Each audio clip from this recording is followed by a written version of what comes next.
Okay, let's talk straight. You hear the words mutual fund and maybe your eyes glaze over. Stop that. This is your money we are talking about, so you need to pay attention. A mutual fund is simply a big pot of money collected from many people just like you. All that money is then invested in a mix of things like stocks, bonds, or other assets. Think of it like a potluck dinner. You can't afford to cook a whole feast by yourself, but you can bring a dish. Everyone brings a dish, and together, you all get to enjoy a massive, diversified meal. That is a mutual fund. It is a way for you to own a little piece of many different investments without needing a fortune to start. Why should you care?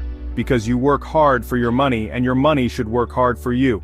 Leaving your savings in a low-interest bank account is like letting your financial muscles get weak. You are losing purchasing power to inflation every single day. Mutual funds give your money a chance to grow, to build wealth, and to help you achieve the life you want to live. They are one of the most powerful tools available to the everyday investor. They offer professional management and diversification, two things that are very difficult to get on your own, so you need to understand them, you need to respect them, and you need to make them work for you. This is not just for the rich. Let me be very clear about that. This is for everyone. It is for the teacher, the nurse, the construction worker, the small business owner. The power of a mutual fund is that it opens the door to the investment world for people who don't have millions of dollars. You can often start with a small amount, sometimes just a few $100s, or even less, with a monthly investment plan. This is about taking control of your financial destiny, one small, smart step at a time. It is about saying, I am strong, I am smart, and I deserve to be secure. Don't let anyone ever tell you that investing is not for you. That is a denial, and you must deny the denial. So, let's get this straight from the start.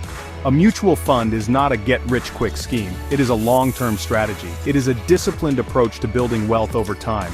It requires patience and an understanding of your own goals. When you buy into a mutual fund, you are buying shares of that fund. The value of those shares, called the net asset value or NAV, goes up or down depending on how the fund's investments perform. Your job is not to panic when it goes down a little or get greedy when it goes up. Your job is to choose wisely, stay the course, and let your money do the heavy lifting for you over many years. Now, you don't just invest for the sake of investing. That is like driving a car with no destination. You invest to achieve a goal. What are your goals? Are you dreaming of buying your first home in 5 years? That is a short-term goal.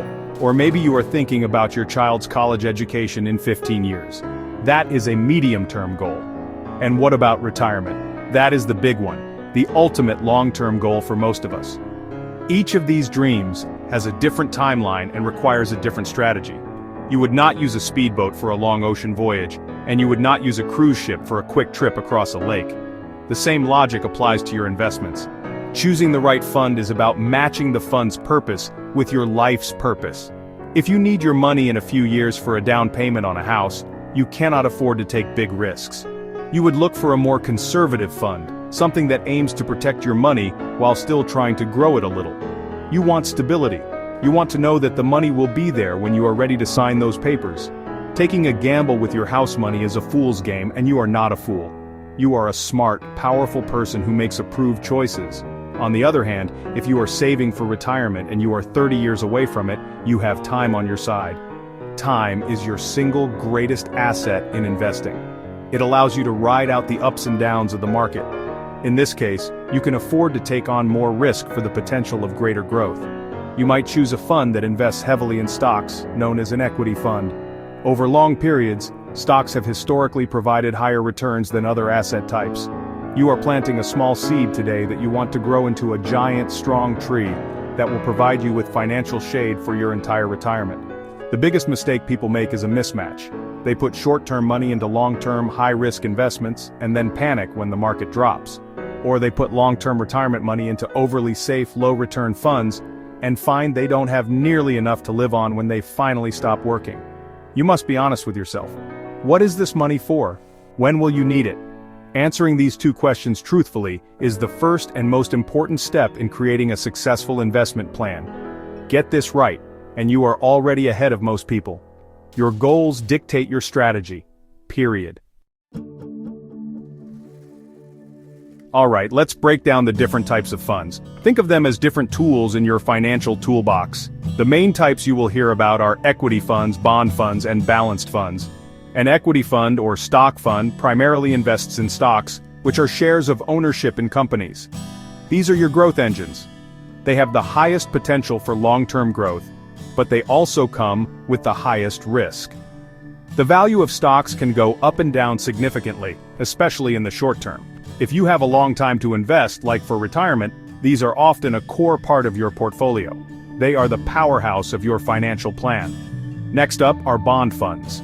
A bond is essentially a loan you make to a government or a company. In return, they promise to pay you back with interest over a set period.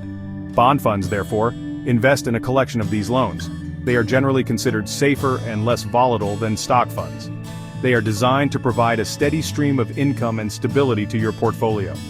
Think of them as the foundation of your financial house.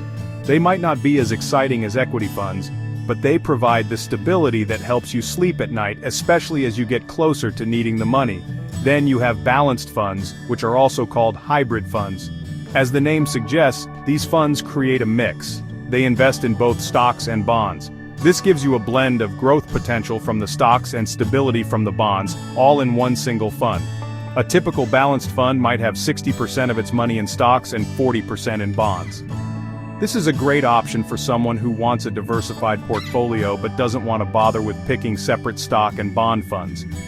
It is a one-stop shop approach that automatically rebalances to maintain its target mix, which is a very smart feature. Finally, there are more specific types, like index funds.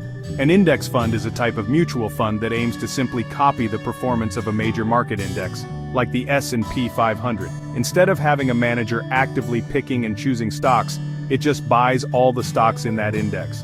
Because there is less active management, these funds typically have very low costs, which is a huge advantage.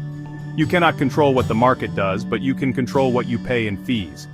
For many people, a low-cost index fund is the smartest, simplest, and most effective way to invest for the long term.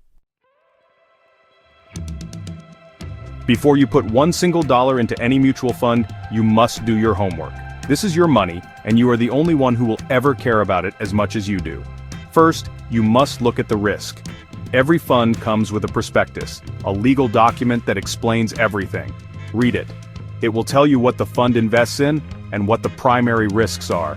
Is it an aggressive growth fund that could lose a lot of value quickly? Or is it a conservative government bond fund? You must choose a fund whose risk level aligns with your personal comfort zone. If you can't sleep at night worrying about your money, you are in the wrong investment. Second, you must check the cost. This is so important. Fees will eat away at your returns over time like a termite infestation. The main fee to look for is the expense ratio. This is an annual fee expressed as a percentage of your investment. A 1% expense ratio means you pay $10 for every $1,000 you have invested every single year. Look for funds with low expense ratios. For an actively managed fund, anything over 1% should be questioned. For an index fund, you should be paying 0.2% or much less. Lower costs mean more of your money stays in your pocket working for you. Third, look at the performance, but do so with caution. Past performance is no guarantee of future results. Do not just pick a fund because it was number one last year. That is like driving by looking only in the rearview mirror. Instead, look at how the fund has performed over the long term, 5, 10, or even 15 years. How did it do during bad times, like a market crash? Did it fall more or less than similar funds? Also, compare its performance to its benchmark index. If a fund manager is charging you high fees, they had better be consistently beating the market average. If they are not, why are you paying them? Finally, know who is managing your money. Who is the fund manager? How long have they been managing this fund? What is their investment philosophy? A good experienced manager can be worth a higher fee, but you need to be sure they have a steady hand and a consistent, proven strategy. Read about them, see if their approach makes sense to you. Ultimately, investing is an act of trust.